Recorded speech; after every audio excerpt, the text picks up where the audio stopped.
I want to go on to another tough story. This one, though, with a happy ending because it relates to some of the trauma that's been caused to families right around the world because of the coronavirus and the travel restrictions brought in. This man, in this case, an elderly man, 80 years old, terminally ill, heads over to England and Ireland to essentially have one last trip home to catch up with family and friends before coming back to Australia. He got stuck there for over a year. His family's been desperately trying to get him back to Australia. They've finally succeeded. Let's bring in Samantha Long, who is the daughter of John Jobber. Great to talk to you, Samantha. Tell us something about your battle. Tell us first off about your dad and why he wanted to get back overseas just over a year ago.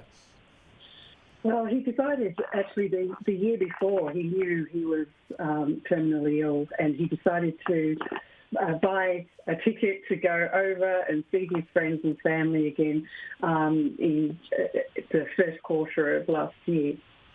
And when he went, of course, it all happened with the pandemic, and unfortunately the flights were grounded to bring him back. Emirates stopped flying, then Ireland went into lockdown, and then Australia closed the borders, and it's just been one battle after another to get another flight back again. And this time, fourth time lucky, we finally got him home last night to Adelaide. To Adelaide, so you haven't got to see him yet, but I tell you what, I've followed your story a couple of times during that year. It must have been so tough, and given he's battling a terminal illness, you must have been worried for a long while that you might not see him again, but it must be so comforting to know that he's on terra firma in Australia. When are you going to get to see him? In 2 weeks' time, I'll be flying over there the night before he comes out of quarantine and pick him up and take him home and then get him across straight back to Tasmania where he belongs.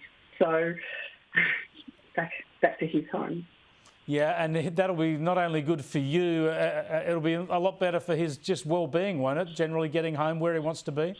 Absolutely. I think he needs to be where he feels comfortable and he knows the people, he knows the place.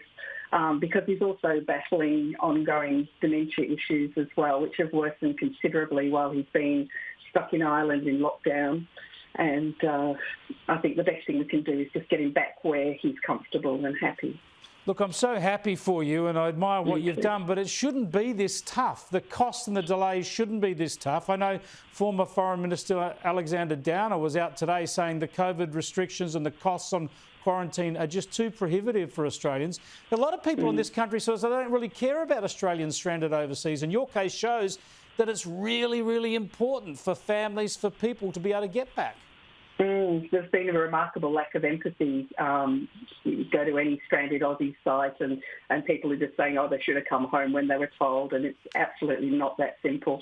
I mean, this is my special story, but it's not the only special story. There's tens of thousands of Australians that are still trying to get home and in desperate situations and having to really struggle to do this. I think without the input of Qatar Airways, who took a really strong interest in his case, we'd still be waiting. And my thanks are incredibly huge to them for what they've done to help get him home, realising how critical it was for us to get him back here. Yeah, well, that's great news, and he's very lucky to have a family like you and your sister, I think, helping out here, and I can't wait to see pics of you together.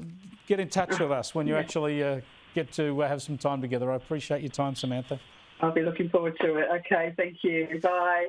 Samantha Long there, you heard it. Over a year to get their dad home. They finally got him home. Now they have to wait for quarantine. What a fantastic reunion that'll be.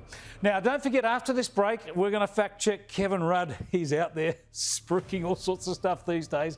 Also, we're going to talk about Conservative women rallying to be kept in the public debate when it comes to gender quotas and all that. I'll catch up with Tasmanian Liberal Senator Claire Chandler.